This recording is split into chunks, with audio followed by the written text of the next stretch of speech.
Tita? Anong ginagawa niyo dito?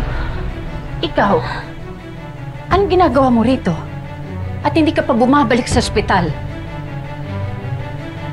Maawa ka naman sa nanay mo, kasi na-aksidente ang nanay mo. Hinihintay ka niya. Wala ka bang puso? I'm sorry ha. Pasensya na kayo, pero sa ibang araw ko na lang ho papaliwanag sa inyo ha. Kailangan ho ako ng pamilya ko. Kailangan ako ng anak ko. Aalis ka ba? Aalis ba kayo? Opo, tita. Gusto ho nilang kunin yung anak ko. Hindi ako papayag. Hindi ako papayag na ilayo nila sa akin anak ko. Pasensya na, tita.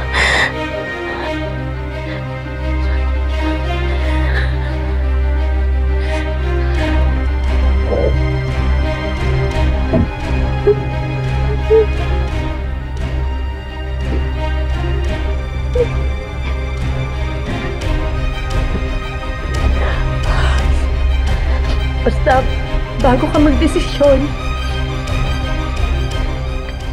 paalam ka muna na maayos sa nanay mo, ha?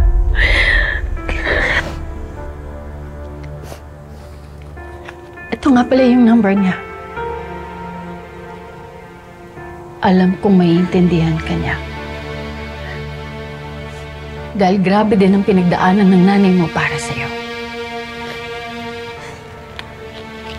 Tawagan mo siya.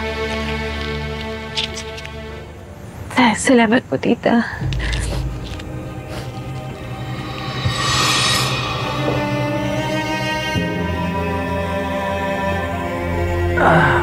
Okay.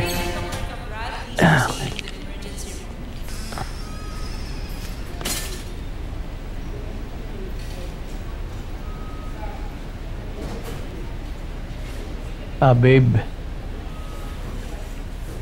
Yung kalapit ko sa ward na nahiterbrand na galing din Singapore, paki-check niya kung na-discharge na.